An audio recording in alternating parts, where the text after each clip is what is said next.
Hey guys, Eric here. I'm re-recording a video I did yesterday, raising my hand because I failed to check the video before I posted it. It seems that there was no sound on that video. So unbeknownst to me, the software I'm using, which is OBS, I've had to delete this, re-add it, delete, re-add it, but I don't think it's the software. I think it's a combination of the software and my computer, and I already know I'm going to have to get a new computer anyway, and I won't go into that long drawn out story. But anyway, so this video, thanks to my best friend Elle and my new friend Mel Morris, who posted that I gave her a shout out in the description, and she wanted to know what I was talking about, so she couldn't hear me. So what I was talking about were two things that happened this week. Number one, great event with the chamber at No Doubt Brewing Company.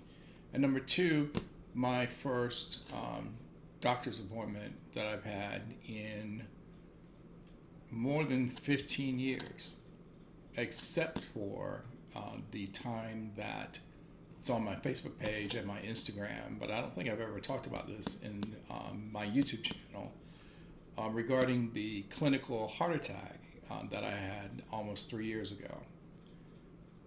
It wasn't the traditional one, but it was a clinical one. And so I was talking about taking accountability and being your own advocate because anything could happen. You only get one shot at this. And so I'll start with the chamber event. I joined the chamber in December in hopes to, I think what I figured out is that truly I am still an extrovert, but my extrovert personality was locked up during COVID, and it has been very difficult for that personality to come out again in concert, not only with COVID, but with my last job as an HR associate with Amazon. That job actually did a number on me, and I just did not like the person that I was becoming.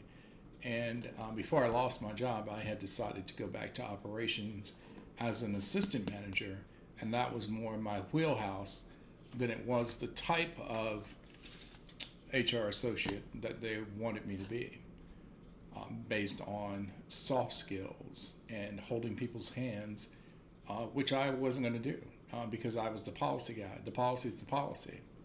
And there's no way around that. But I digress. So the more events that I go to with the chamber, the more that I connect with people, and the more that my genuine, authentic self comes out. But this particular event actually amped that up exponentially. It was a speed networking event. I don't know if anybody has ever been to one, but think speed dating and then change dating to networking.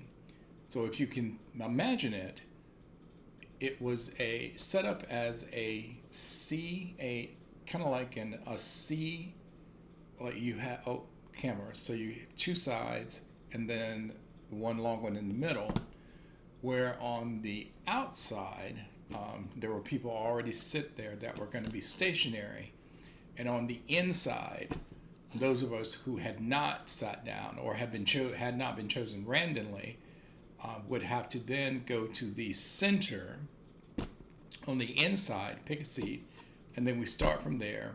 And then our job after each speed networking event, we had to shift to the right until we were able to get all the way back around to the original seat that we were in. And so the purpose of this was to practice your pitch. And of course, I'm doing it on the fly because I'm new to the business arena and creating my small business. And honestly, I had thought about this before the event, and I had pumped the brakes essentially on my small business LLC so that I could regroup and restart again, and still concentrating on just general notary work until I can get my non-notary services up and running. And so it was great. I learned things about businesses, other businesses, and I learned things about other members of the chamber. And I was able to impart, based on some feedback that I got, that people thought that I was very genuine. They loved my smile. They said that I projected my smile. And I know I used to not be a person that would smile anyway, because I had damaged teeth, and that was before I actually got these. And so it was great for that.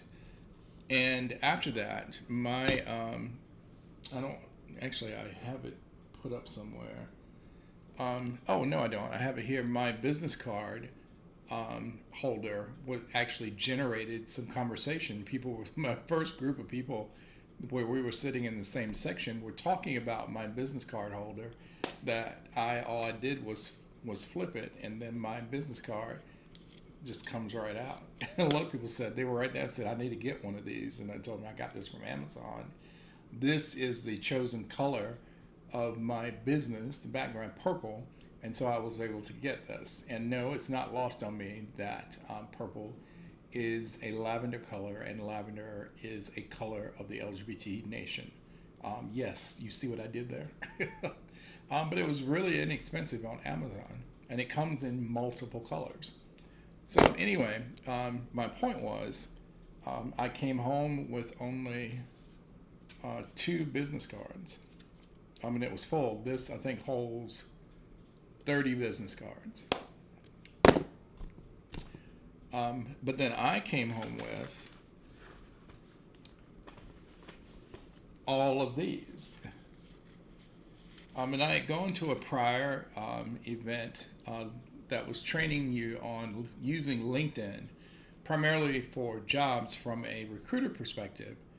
But as a small business owner, I'd watched a couple of YouTube videos about how to leverage LinkedIn with contacts. And one of the things that Zach, who facilitated that class, he owns Zaddy Solutions, is that next time you go to an event, ask them for their LinkedIn.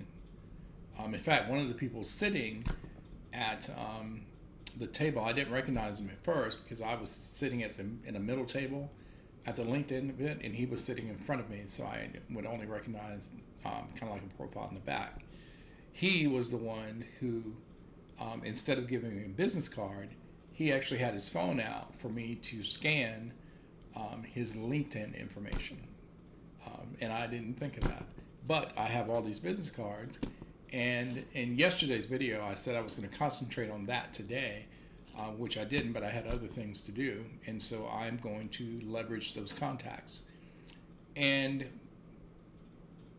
there were 2 people or 3 people who are actually talked to me, and they were very kind to me, and they reached out to me through my business phone, telling me that they appreciated that, and for me to keep their numbers in my contacts. They were real estate agents, because they were very interested in my drone service, and the drone service is actually not new, but still new enough that a lot of people are not leveraging it as part of business industries, particularly the real estate industry, where you could get in touch with someone who has a drone service and have them come out to the property, and they will take a 360 video of the property, and then can do some still shots of the property with the drone, and then also go inside the property with pictures, and then upload them to the website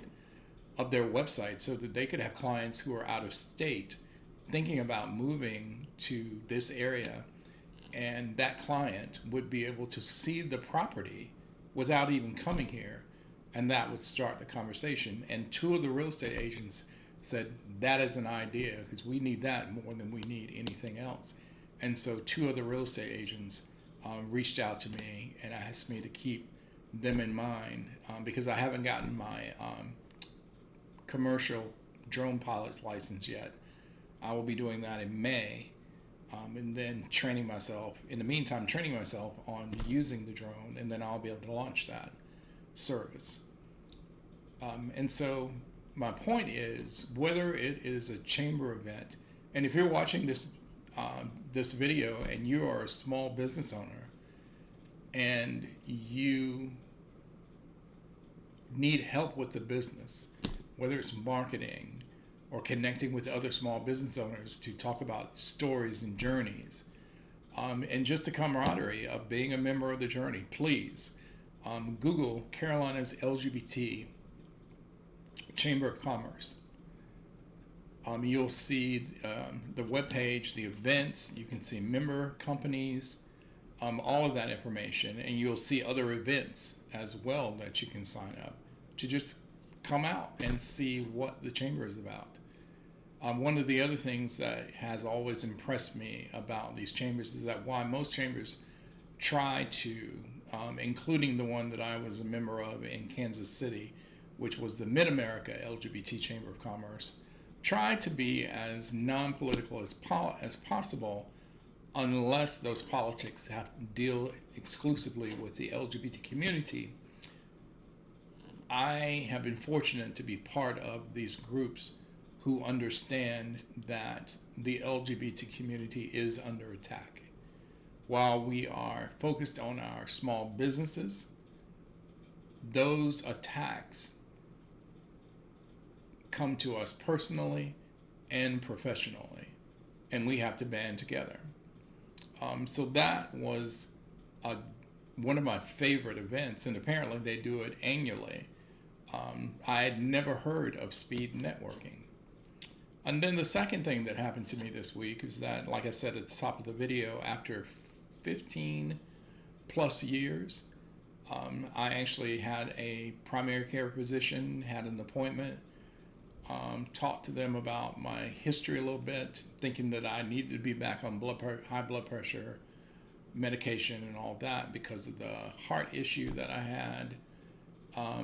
And at that time, they told me that I was going to be on lisinopril and low-dose aspirin for the rest of my life because of the stent in my artery. And I believe I was on a cholesterol medication at the time, but I believe they took me off of it.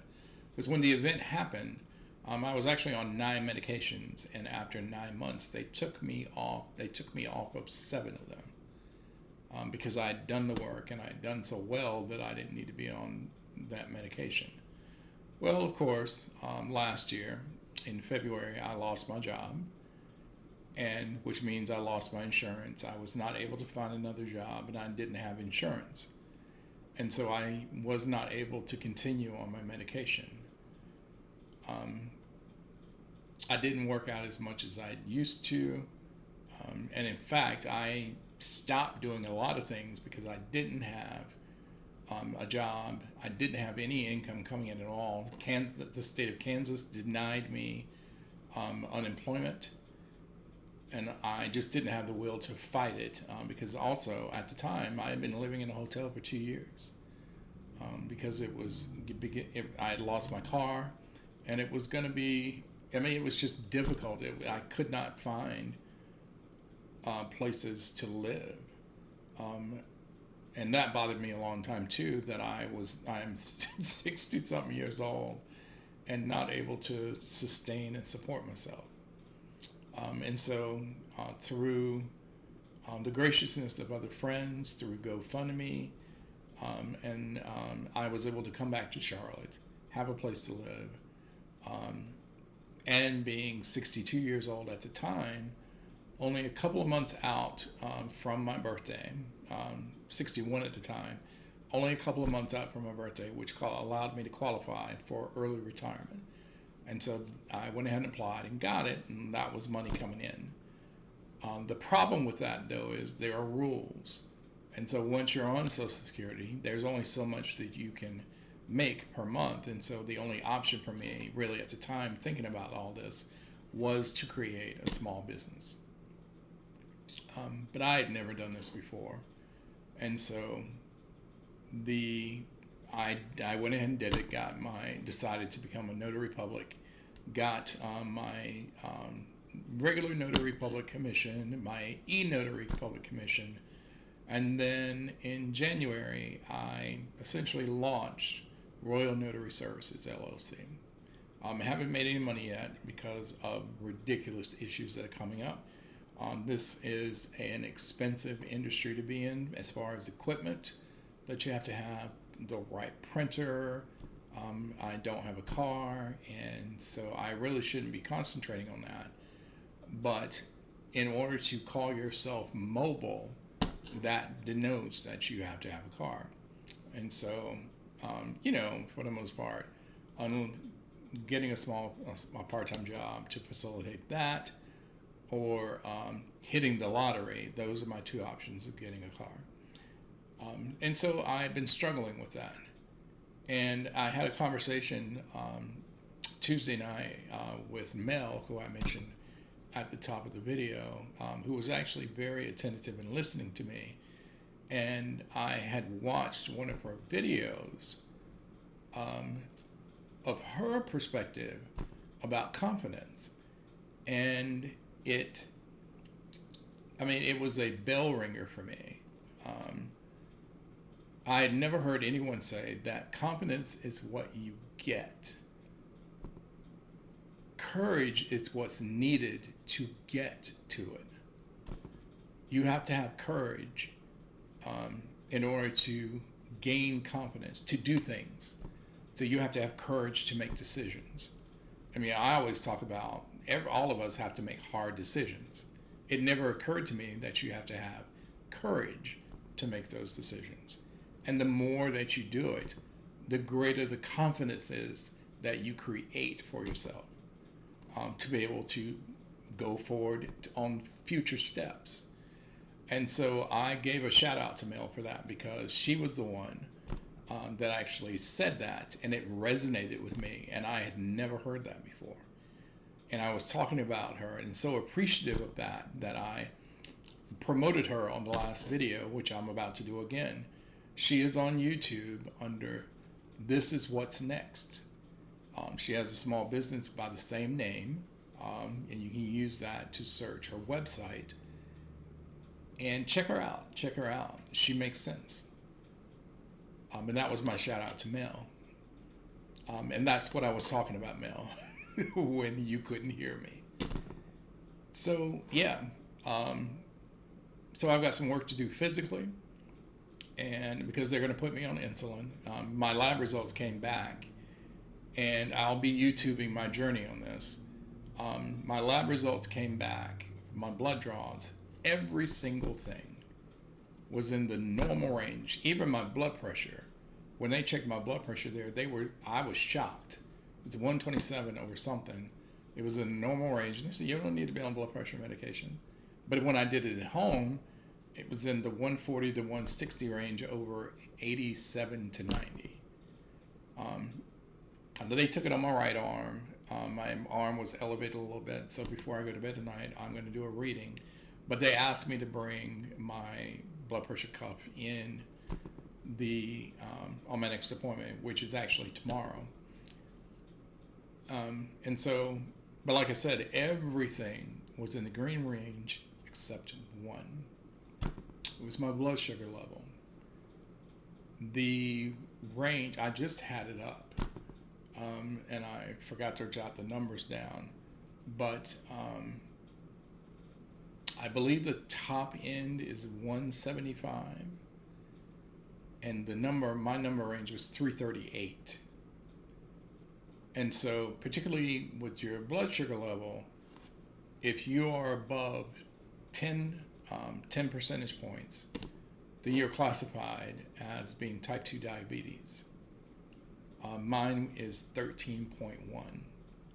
And so for my age, Dr. Shaw said that she actually wants people in my age to be at 6.4, just under 7%.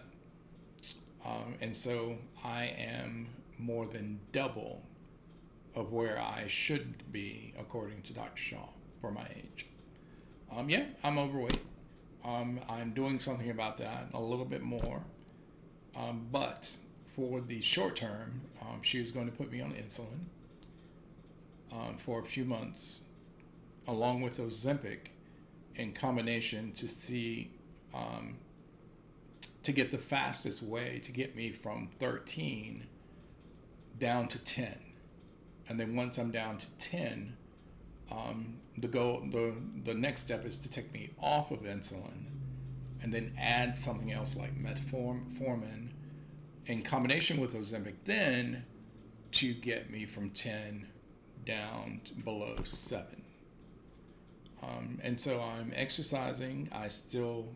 I'm intentionally now, even on the way that I walk it now, I picked up a little bit of speed, and having to get used to that. Bought a second set of walking shoes because I wore out the ones that I had before, which I've had for a couple of years, and I even wore them to work. So I needed some other shoes, and I'm going to have to buy another set of shoes too. But anyway, so I do 5 miles. I do a 5-mile walk every day for 6 days. It's my intention, even today when it rained, since it wasn't storming and the wind wasn't heavy, I just took my umbrella and I did the 5 miles. And then I signed up for chair yoga, and I did 2 of those today. It's about 5 to 7 minutes. And I did feel a little bit after I did it, so I just have to get used to it because of the positions you have to be in. And so it's a journey. I always said that I wanted to go back to my 2 years after college weight, not my weight in college, because I just felt like I was just too thin then. But that is a goal that I'm going to do, and I'm going to document it. Because the documentation that I'm doing, YouTube videos on it, and writing a medical journal, which is an agreement between me and Dr. Shaw, makes me purposeful and intentional on it.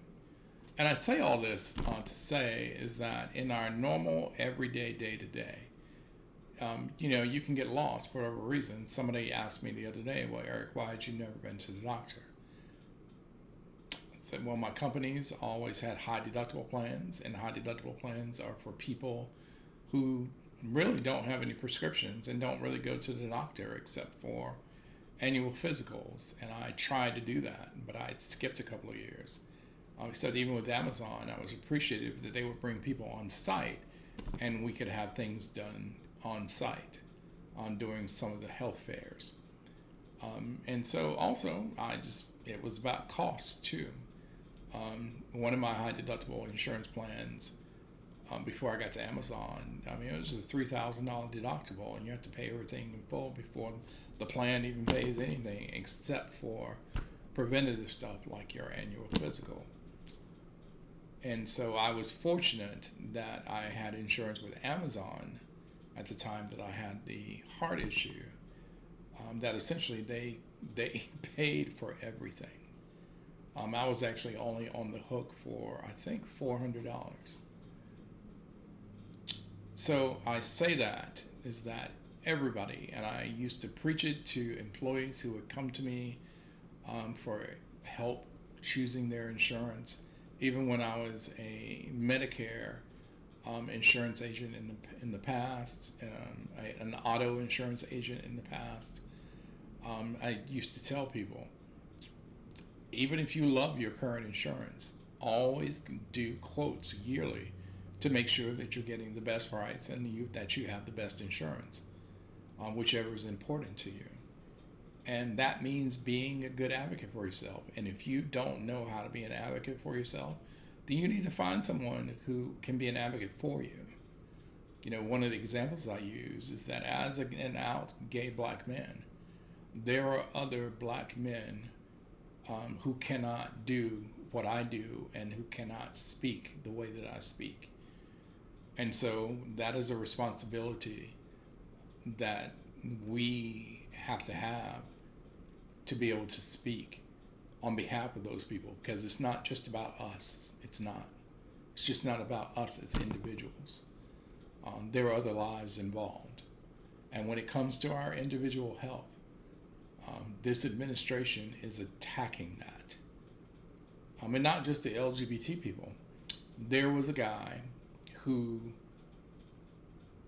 was interviewed, and he actually said at one of the town halls, it was a town hall where in a Republican district where Governor Walz was the former vice presidential nominee with Kamala Harris, the guy was asking him, trying to put his feet on the fire, did you sign off on the Affordable Care Act? And Governor Walz said, yes, I did.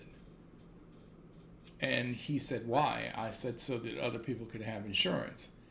And the guy's response was, if people can't afford insurance, then they shouldn't have it. That resonated with me, and it triggered me. Because when I lost my job, like I said, I lost my insurance.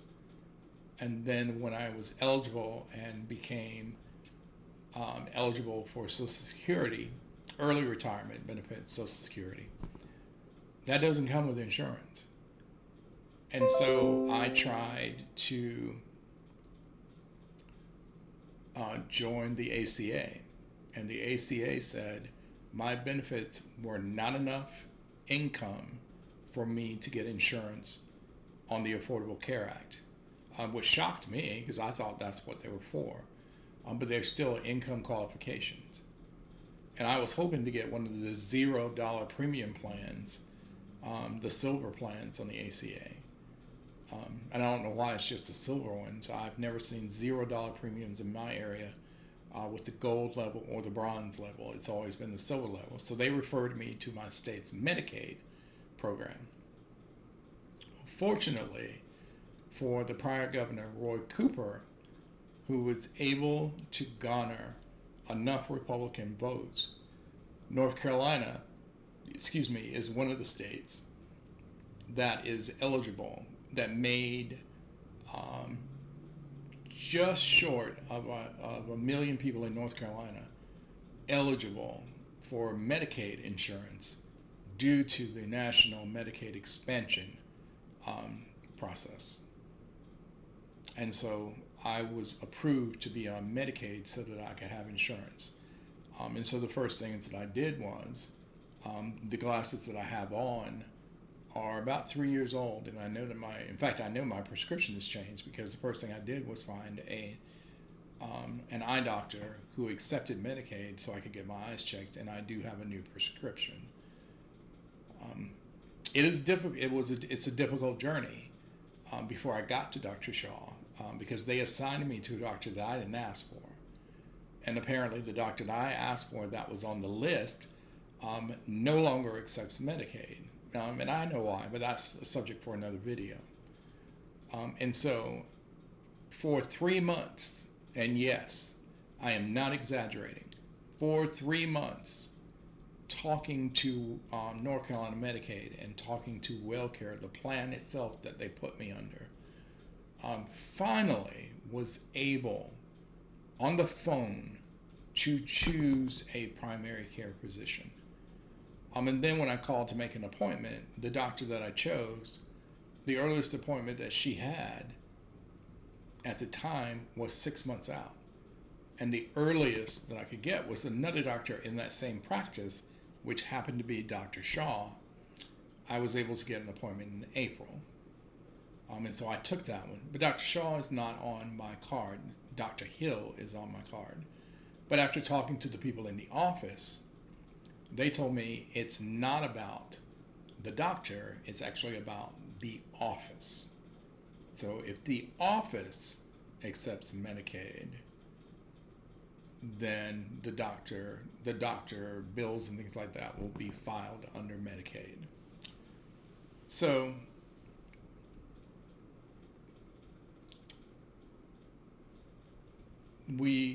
so I got that done and then got my appointment, did the blood draws, weight checked, and all of that. And like I said, everything came back. And then the doctor didn't say diabetes. She didn't say diabetes. But when I looked at my results and my panels, we're going to talk about medication tomorrow. So apparently, she hasn't said the words, but the results said that I have type 2 diabetes. But it's a little different though, because I don't think that I'm going to have to do finger pricks or things like that, but that'll be part of the conversation tomorrow. And the goal is to not have me on insulin for more than maybe 2 months or 3 months or so, just to get me down to 10 and to take me off insulin, actual insulin, the shot, and then put me on metformin with Ozempic, which is also a shot, then to get me down below 7. But even that is a journey, because I actually have to go in on a separate appointment to learn how to give myself a shot. So maybe I will have to check my blood sugar. But yeah, I'm about to turn 63 in a couple of weeks, and I'm a type 2 diabetes person. And so I have to focus now. But everything's going to work out. It's going to work out because I'm doing the work. I called WellCare to make sure my medications were going to be covered. Got some information from the doctor. And so hopefully tomorrow we're going to talk about some bill for $75 that I haven't received, to see if they actually had filed it with Medicare, with Medicaid, with North Carolina Medicaid. But that's a fight for another day. But like I said, it takes courage to be able to face things like this. Something as simple as buying a printer was an issue for my company. I bought the wrong printer, trying to be cheap about it. And so I just decided to pump my brakes on a lot of moving parts to my business, and then just take a moment to reset, and then start focusing on other little things like my drone service, general notary work, and getting that under my belt. People can come out here, I can open the garage door, have a little table out there, 5 minutes, give me the form, I'll make sure everything is correct. You'll give me your ID, I verify that it's valid and not and current, and I'll put it in my journal. You'll sign my journal, I will stamp your form, give it back to you, and then you'll be on your way. Until I can get that printer, there won't be any loan signings or anything like that. But hopefully I may have to push that back because of the issue with my computer, which probably is part of the reason that upset my video the other day. I actually bought this computer on the cheap, because you can only buy what you can afford. And I thought it was just it was a refurbished, it was redone, and it said refurbished, excellent. Then I downloaded McAfee so I could have these saved on the security VPN, PC Optimizer. PC Optimizer told me that this computer is 10 years old. And I got a message on this computer about Windows 11 that Microsoft will no longer be supporting Windows 10 as of October 14th of this year. And so I checked, it's annoying, you get these messages. So I just went and did it to see if my computer would be able to hold Windows 11. And of course, you know the answer to that. The answer is no.